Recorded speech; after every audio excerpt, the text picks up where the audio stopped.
Commodity market से जुड़ी हर खबर सिर्फ न्यूज मार्केट्स 24 पर। खबर काम की।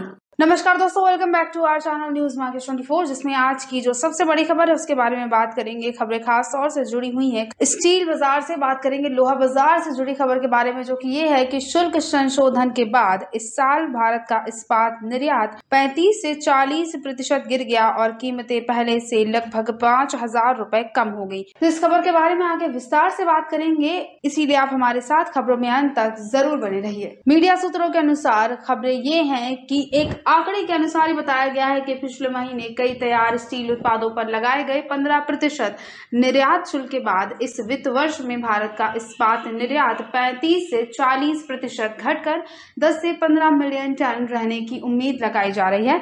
इस्पात निर्यात जो पहले वित्त वर्ष में 18.3 मिलियन टन के रिकॉर्ड के उच्च स्तर पर पहुंच गया था, रूस और यूक्रेन संघर्ष के कारण हुए व्यवधान की वजह से गति को देखना जारी रखता है।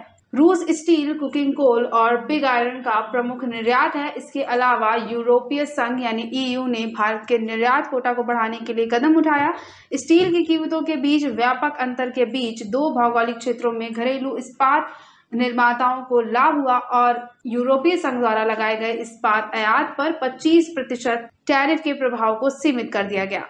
रिपोर्ट के अनुसार घरेलू मांग में करीब 11% की वृद्धि हुई, जिससे घरेलू कीमतें अब तक के उच्च स्तर पर पहुंच गईं। शुल्क संचालित मूल्य सुधार घरेलू बाजार में स्टील की उपलब्धता में सुधार करेगा, क्योंकि तैयार स्टील का निर्यात घट रहा है।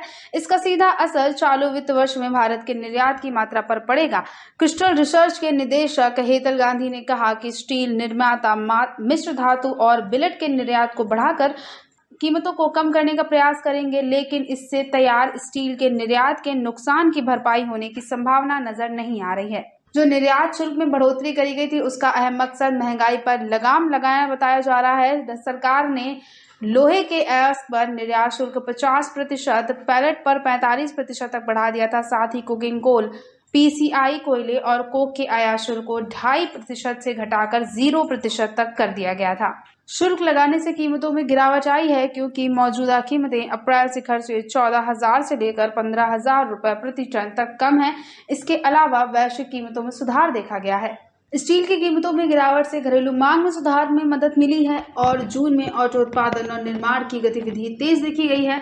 मॉनसून की शुरुआत के साथ मांग में मौसमी कमी की उम्मीद है, जो कि स्टील की कीमतों पर और नीचे दबाव डालेगा। और स्टील की कीमतों में सुधार पहले से ही कार्ड पर था, क्योंकि वैश्विक कीमतों में सुधार हो गया था। शुल्क संशोधन ने वैश्विक बाजारों से जुड़ी अनिश्चितताओं को कम किया है और निकट अवधि में तेजी से सुधार लाने के लिए टोन सेट किया है। तो इस साल भारत का इस्पात गिरने की वजह से कीमतें इस वक्त आप 5,000 रुपए तक कम देख सकते हैं और ग्लोबल बाजार में जो अस्थिरता बनी हुई है, वो सभी सारी वजह है कि बाजारों में गिरावट का माहौल देखा जा रहा है। हर तरह के बाजारों में इस वक्त गिरावट के साथ कारोबार देखा जा रहा है और साथ ही ग्लोबल बाजार में जब तक अस्थिरता देखी जाती है, जब तक बाजार स्थिर नहीं हो जाते, तब तक आपको इसी हिसाब का कारोबार देखने को मिल सकता है। तो आज की खबरों में सिर्फ इतना ही। अगर आज की खबर आपके लिए यूजफुल हो तो लाइक जरूर कीजिए।